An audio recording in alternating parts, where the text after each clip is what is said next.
weathering the storm. The Trump administration and lawmakers are coming up with ways to protect citizens and the U.S. economy amid the coronavirus pandemic. We have team coverage from the White House and Capitol Hill. Shut down. The daily outbreak brings daily life to a halt around the world, from Europe to the United States. Prayer for the elderly, why Pope Francis dedicated his daily mass to senior citizens. And keeping the faith, how to enjoy a strong spiritual life when going to mass is not an option. On EWTN News Nightly for St. Patrick's Day, Tuesday, March 17th, 2020.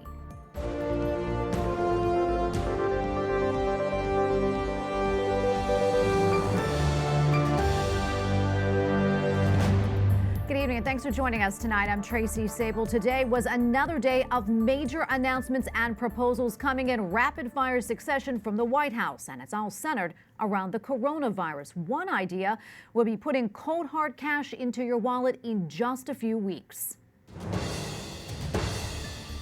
And we have team coverage tonight. Eric Rosales is on Capitol Hill with a push for a coronavirus aid bill. Mark Irons has the impact on everyday Americans. But we start now with Owen Jensen at the White House, where the coronavirus task force spoke again today. Owen?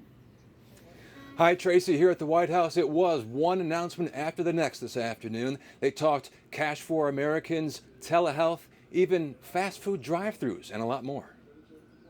In the fight against what President Trump calls the invisible enemy, today at a coronavirus task force briefing, a flurry of new announcements aimed at stopping the virus and supplementing people's wallets. If we do this right, our country and the world, frankly, but our country can be rolling again. That includes sending Americans money ASAP. We're looking at sending checks to Americans immediately.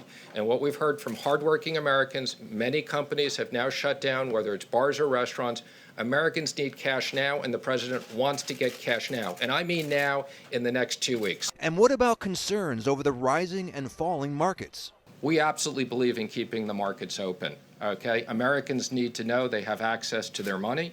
Money aside, in the battle against the virus itself, it's older people with underlying health issues most at risk. So the government wants to make it easier for folks on Medicare to use telehealth benefits so they don't have to risk being exposed to the virus. Medicare beneficiaries across the nation, no matter where they live, will now be able to receive a wide range of services via telehealth without ever having to leave home. And when it comes to testing? It's important the American people understand that testing is happening all over the country.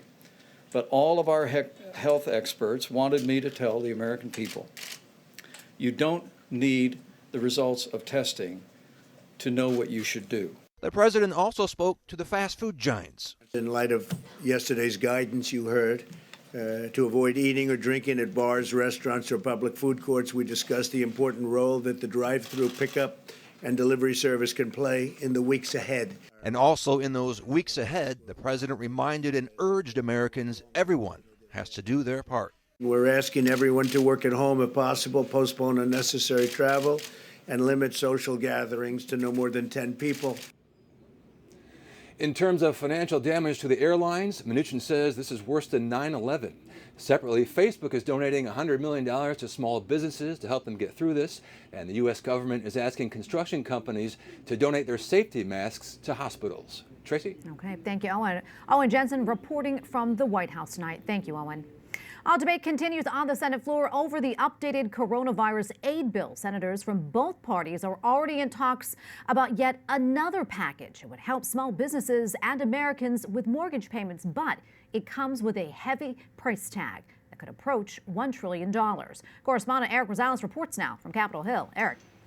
Well, Tracy, the White House sent Treasury Secretary Steve Mnuchin to Capitol Hill today. He's here to help Republicans work on a bill that they hope will be passed in Congress later this week, as Senate Majority Leader Mitch McConnell is promising swift action.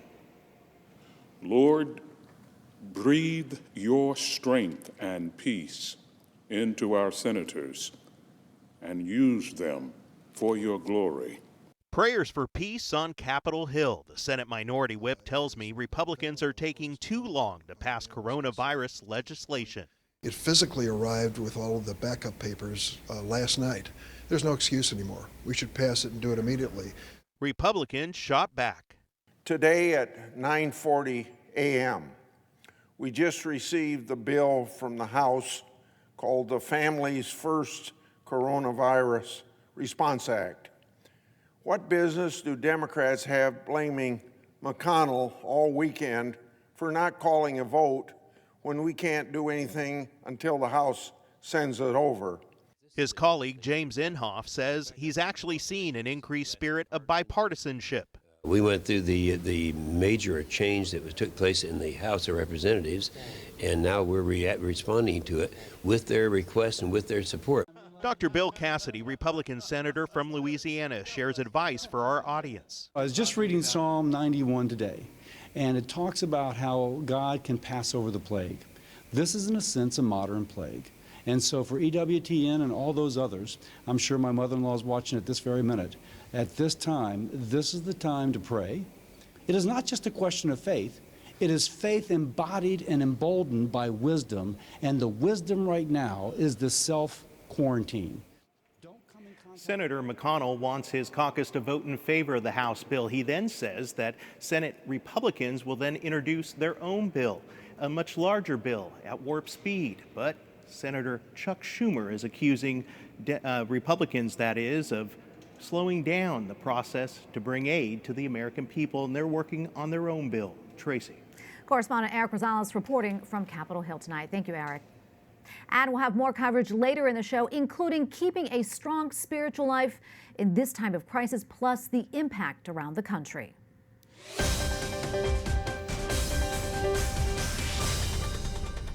Today is primary day for a few states in the Democratic presidential contest, but officials in Ohio canceled today's vote.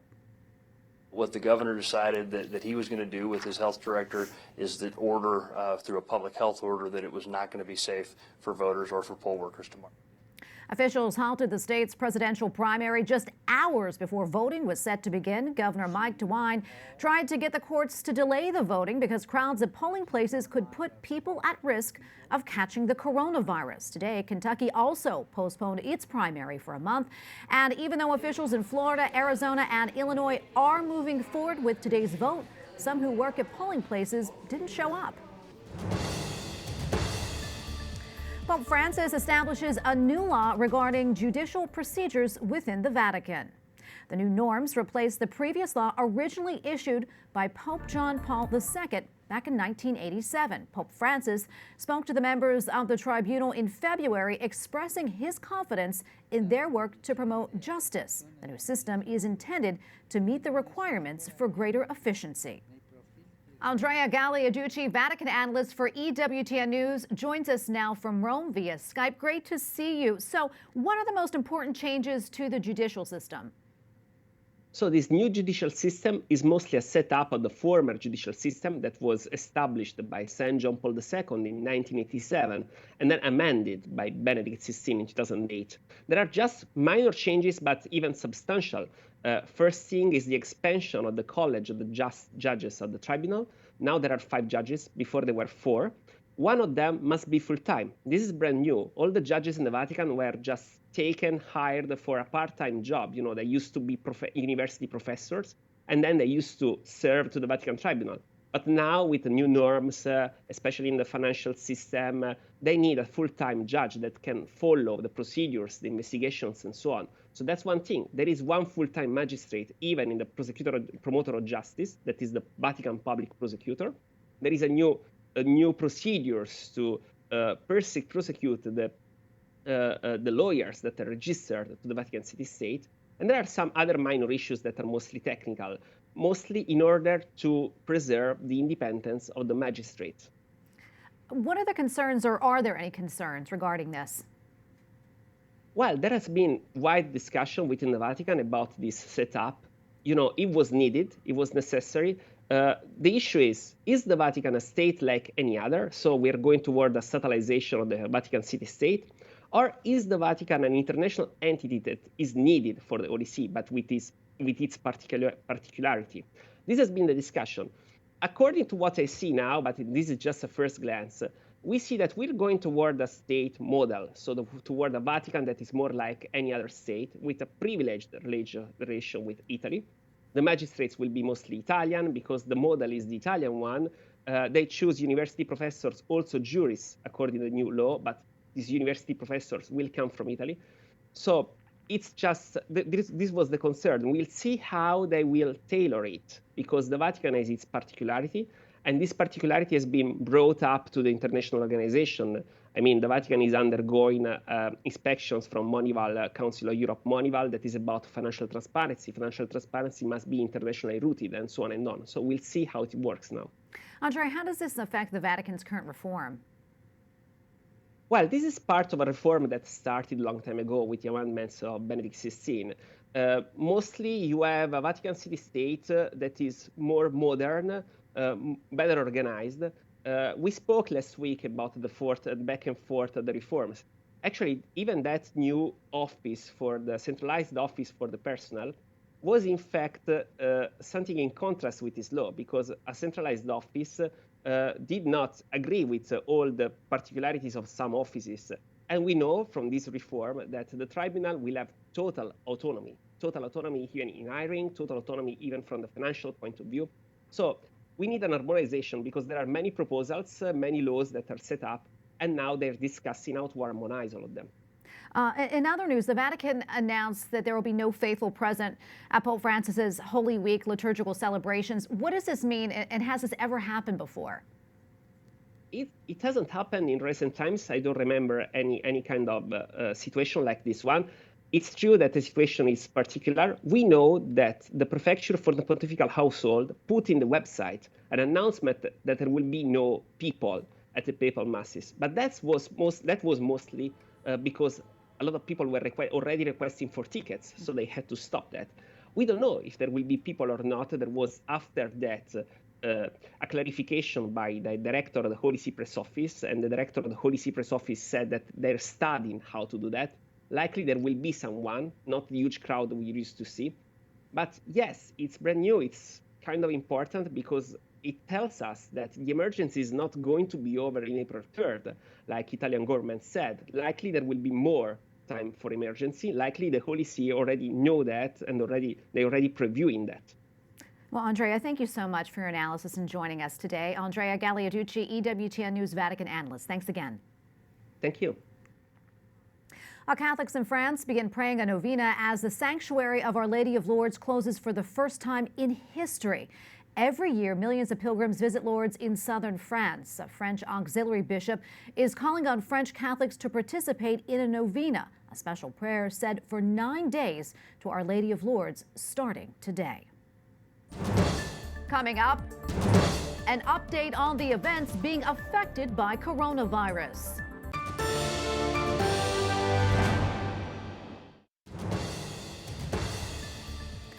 The coronavirus pandemic is affecting all facets of life around the world. Correspondent Mark Irons joins us now to take a closer look at the closures and cancellations and how it's impacting Americans. Mark? Tracy, have we ever seen anything like this before in our lifetime? Restaurants, bars, and movie theaters closed, flights grounded, and retail stores left empty. Major events postponed. There will be no Run for the Roses this May.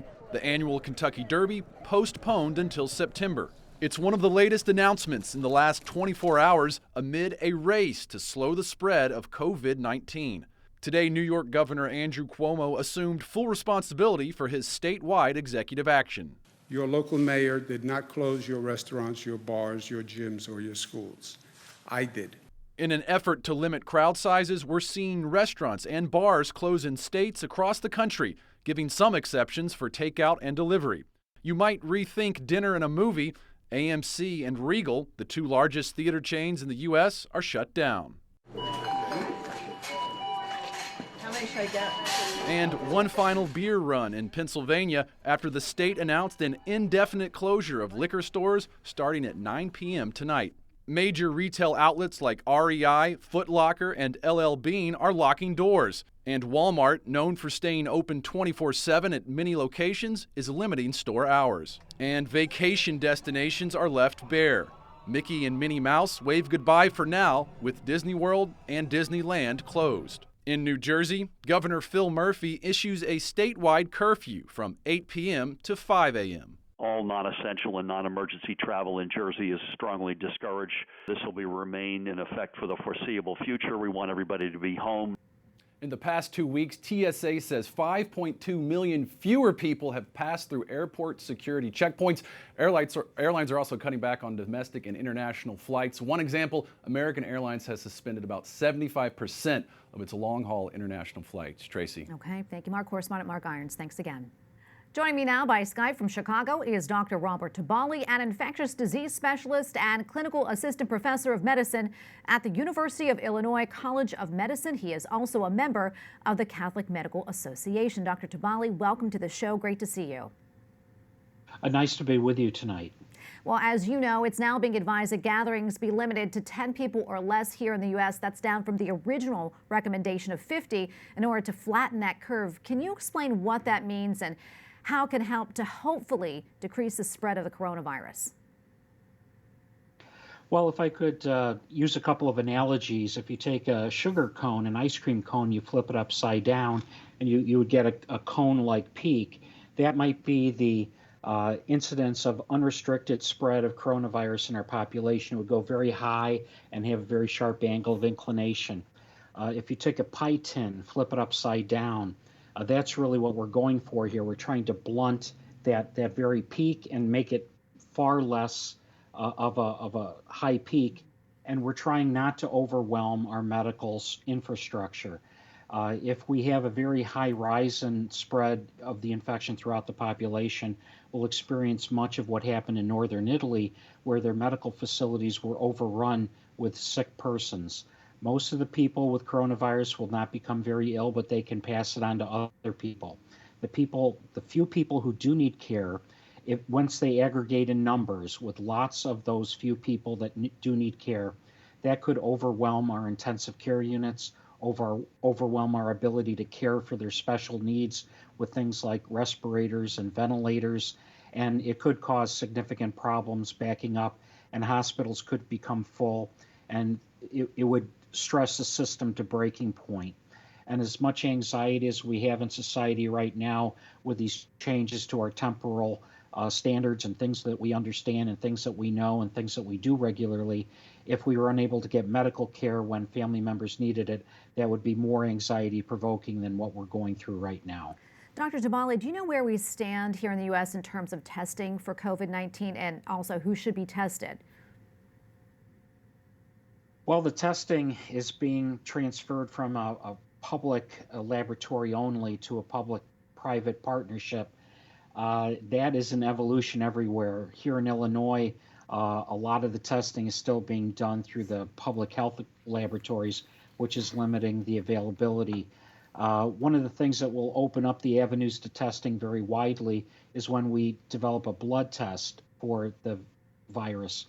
And while it may not be as rapidly predictive of infection as a swab in the nose would be, it would be readily much more available so that thousands of people could be tested in every center every day, as opposed to just a few hundred persons. You know, we're also hearing about this shortage of medical supplies. How concerning is that to you? Well, it's somewhat concerning. We would hope that we would have enough N95 ventilator masks and personal protective equipment for healthcare providers so that they would not get infected. One of the important issues in a widespread infection like this is to protect the medical providers so that they don't become sick.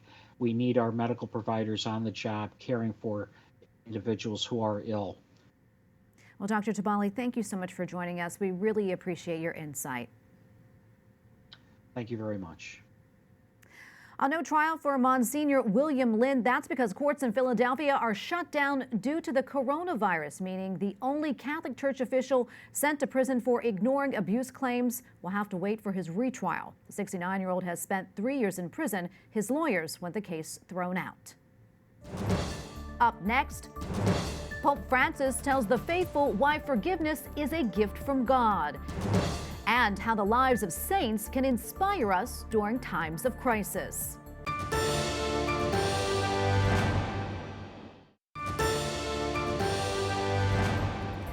Six-time Super Bowl winner Tom Brady says that he is leaving the New England Patriots. The 42-year-old quarterback said today on social media, quote, "My football journey will take place elsewhere. It is unclear where the three-time Pro Football Most Valuable Player will play next."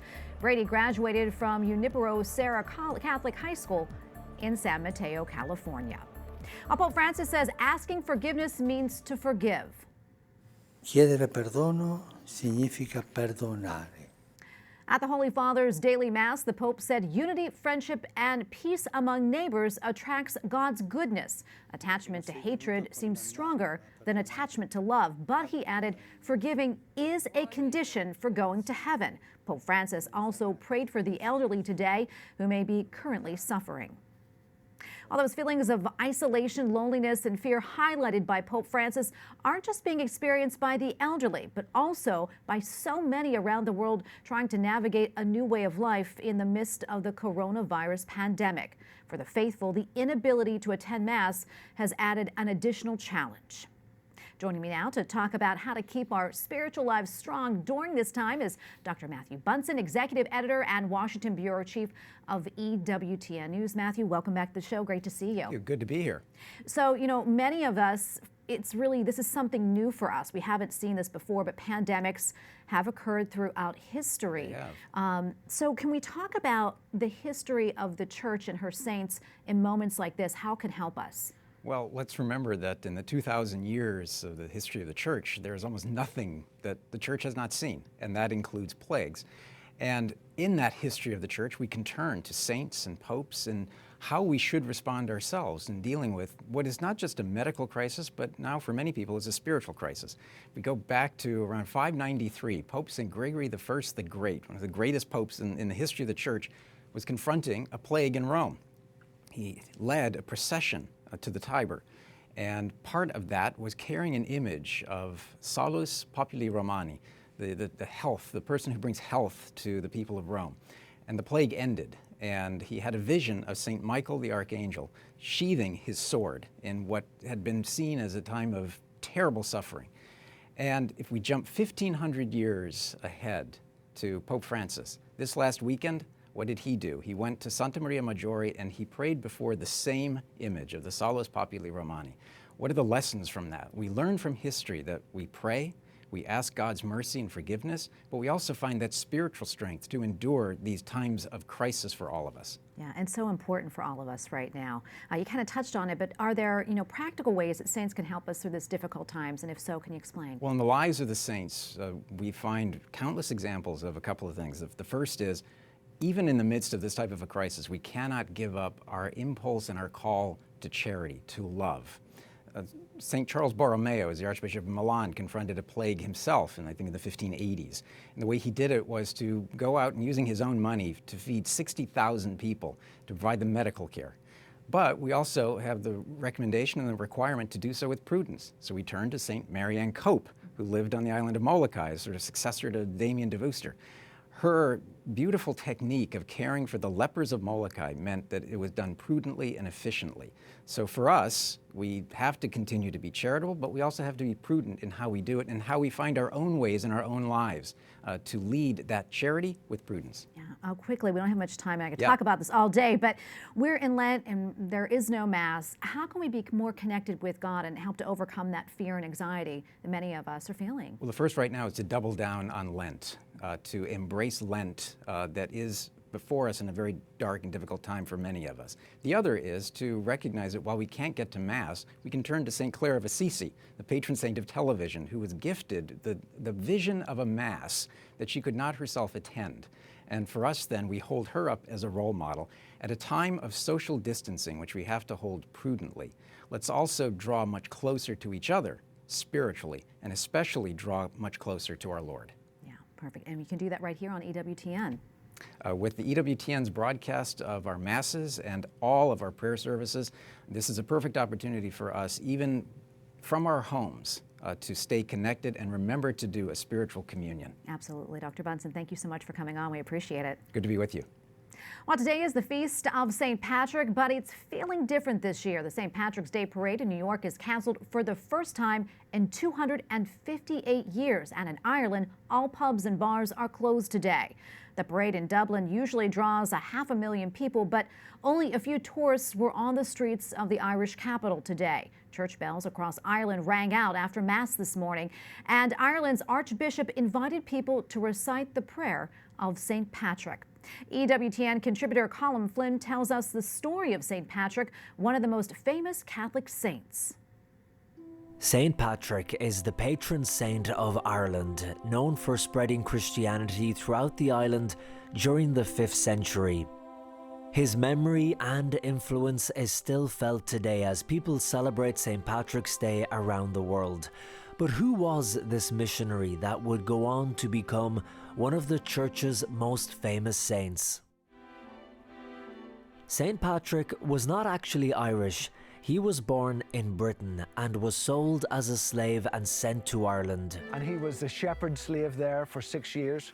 He was cold, lonely, isolated. He was only 16. Working in extremely harsh conditions, his faith started to grow.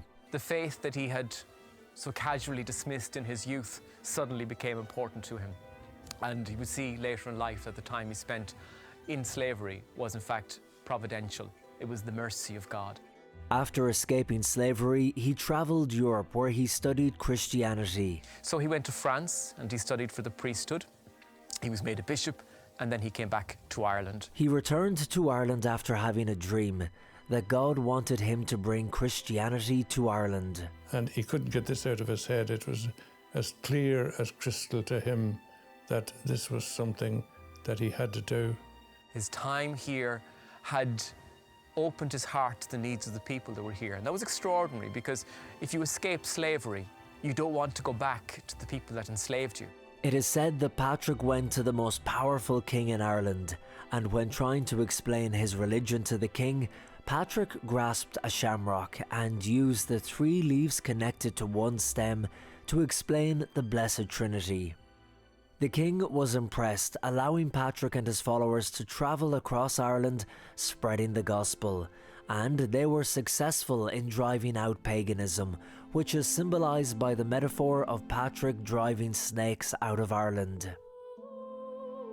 Patrick died on the 17th of March in the year 461 at the age of 76. The way Patrick lived became the way that the Irish lived. He was very prayerful, and that was translated very soon afterwards into the establishment of monastic settlements. And today, people all over the world remember St. Patrick, the man who brought Christianity to Ireland. Because St. Patrick's Day is not about being Irish. St. Patrick's Day is about being Christian. Colin Flynn for EWTN News Nightly. And we thank you for watching tonight. For the entire EWTN News Nightly team, I'm Tracy Sable. We're back tomorrow with more news from a Catholic perspective. Good night and God bless.